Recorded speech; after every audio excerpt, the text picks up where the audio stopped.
You want the best for your car? You already watch our tutorials. So the best place for the best deal is to buy from the Mr. Auto app. Easy, fast, and with better prices than on the website.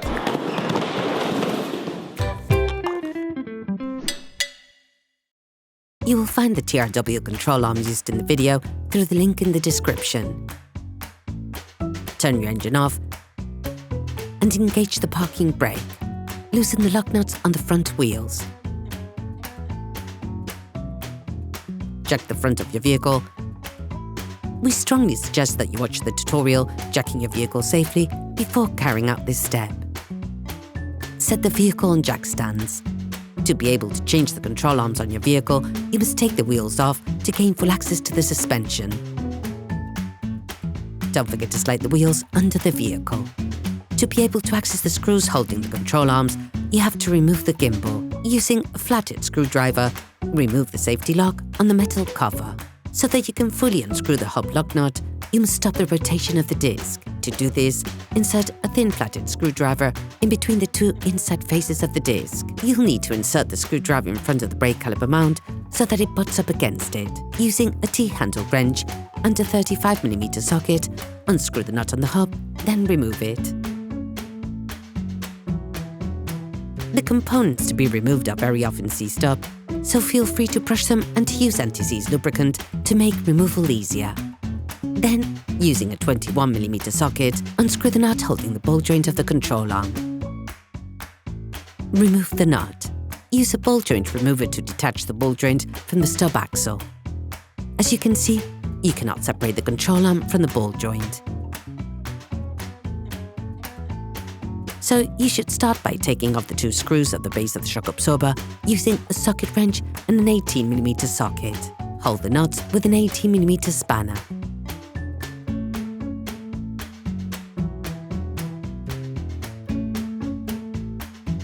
Prepare a stable, elevated surface on which to place the entire stub axle once you've removed it. Now, you can remove the entire stub axle and separate the control arm from its ball joint. Pull on the stub axle to separate the hub gimbal, then set the entirety of it on the elevated surface.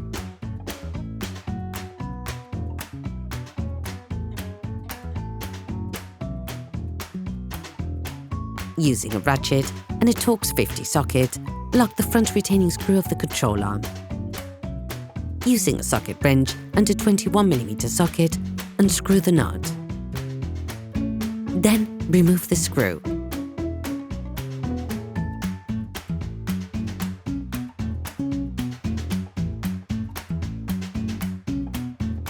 Repeat this step on the rear retaining screw.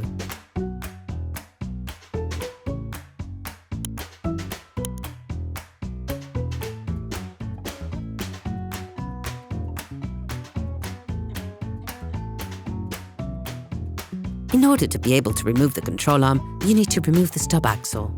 Here, we've securely attached it to the coils of the shock absorber spring. Now the way is clear to remove the control arm. Start by brushing, then greasing where the control arm will be placed to make it easier to install. Now you need to put the base of the shock absorber back in the stub axle and to put the screws back in so that the ball joint of the control arm can be unscrewed.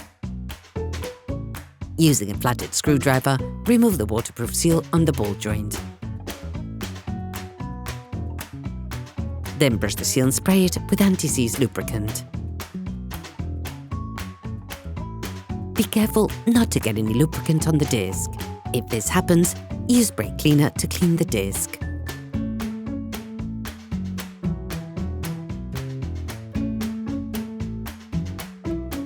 Using a 41mm open-head spanner and a hammer, unscrew the control arm's ball joint.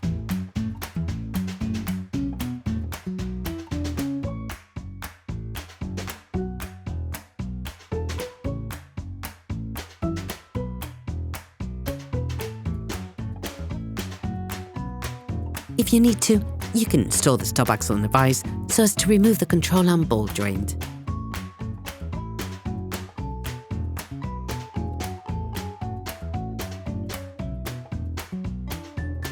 All parts used in this tutorial are supplied by our trusted partners. These partners also help us create as many video tutorials as possible. Check them out in the description below. You can find the TRW parts and products used in the video in the link in the description.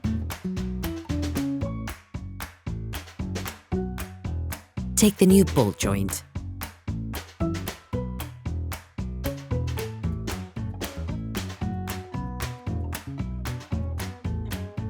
Screw it into the stub axle. Fix it in place with an open-ended spanner and a hammer.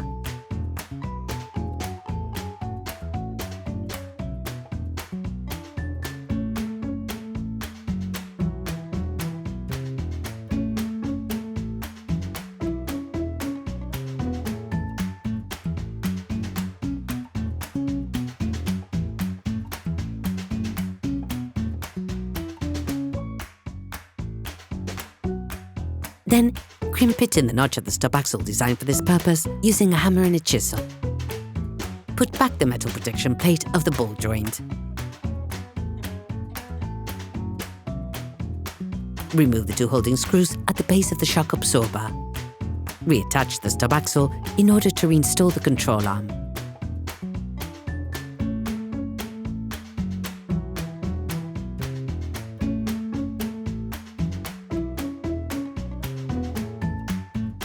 Take the new control arm. Put the new control arm in place.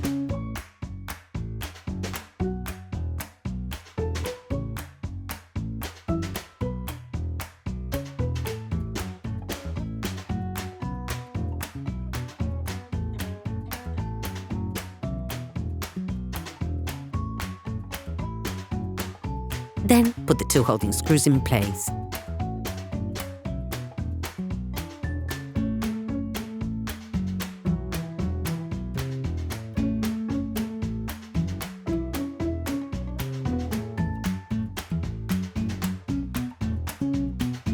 Finish tightening using a Torx wrench.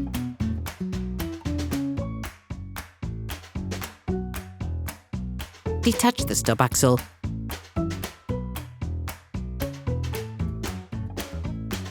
Then reinsert the gimbal into the hub. During this operation, you will work on the front end of your car. A professional alignment check should be performed to adjust your steering system and to ensure that it functions perfectly.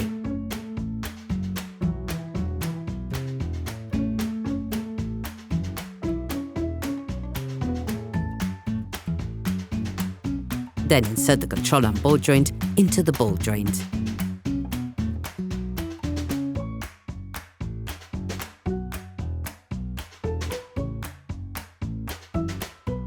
Install the stub axle into the base of the shock absorber.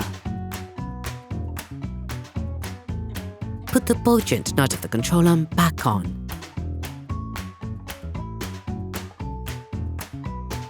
Then screw it back on.